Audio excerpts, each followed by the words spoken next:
Hello everyone, welcome to a new video of the channel. Today we're going to learn how to create this smooth camera transition in CapCut. Every animation has the still frame, the design where everything is still.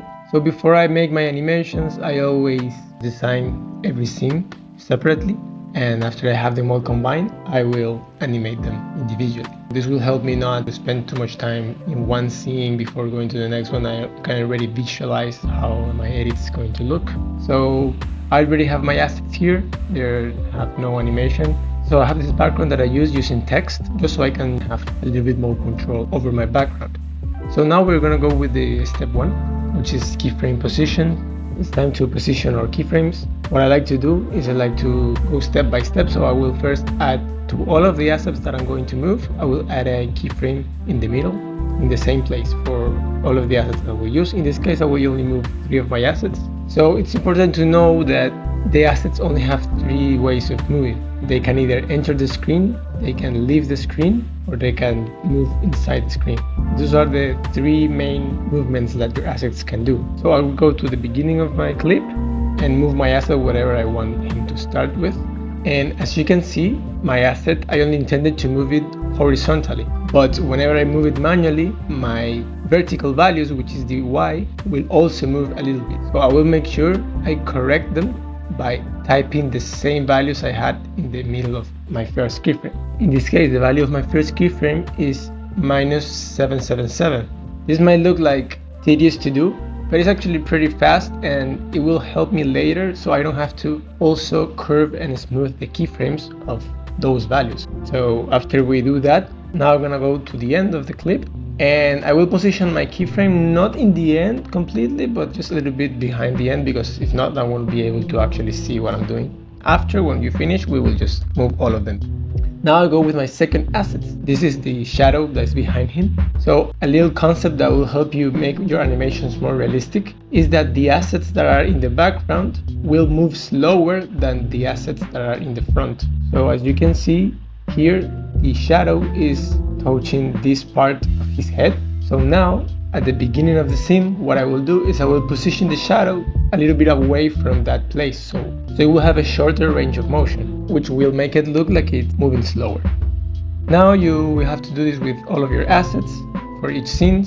Make sure the directions your assets move are congruent with the directions they moved on your previous scene, so it looks like you're moving a camera in the same environment. So if an asset's getting out of the screen for the left, then you will have the other asset coming into the screen on the right. This is pretty common sense. You will just try to do it like that, and you will find which is the direction that they have to move. But once you finish, you will have something that looks like this. This of course looks pretty rusty, and this is not the final result. So now we have to go to step 2, which is we have to smooth our keyframes. So open your keyframe automation, which is this one right here. You can press Alt K or just right click and select it. So as you can see, you can select one of your keyframes and you can see all of the presets that CapCut has, and you see that we have all of these presets that we can use. So in order to know which one we're going to use, we will use this model, which is every time an asset enters the screen, I will use the out presets, which are all of these. This will make the asset start fast and finish slow. And when the asset is leaving the screen, I will use all of the in presets, which are starting slow and finishing fast. And if the asset moves within the screen, I will use the ease options, which will make it start slow and finish slow. So once you know this, you just have to go ahead and select all of the presets for each one of your keyframes, depending on what the asset is doing. If it's getting into the screen, it will start fast and finish slow, and if it's getting out of the screen, it will start slow and finish fast. So I just did this with all of my animations, and now you will get something that looks like this. So now once you do this, you will get something that looks like this. Now this looks much better, but there's still something that we have to do.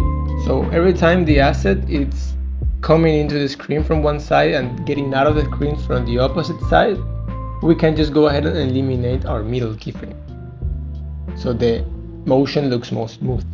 We will do this with all of the ones that we used, and you will get something that looks like this. The same with these ones, they all coming in from the top and then getting out from the bottom, so it's like so it will look like a smoother movement. Once you do this, the animation is almost finished. So it's pretty fast. Once you actually do it step by step, you will see that it will not take much time, maybe 30 minutes. So now our final step, which is to keyframe our blur, we're going to just add a blur effect. Make sure that if your blur doesn't have the automation for the keyframes option, you'll search in the effect bar for another blur that has. So go ahead, pick one of those and automate your keyframe. So it starts without blur, then go with blur, and then get out of the blur. And go ahead and put them around every time that a scene is transitioning to another scene. You can also keyframe these blurs values so they will look more smooth. So yeah, once you finish, you will have your video, which will look something like this. I hope you have found value in this video.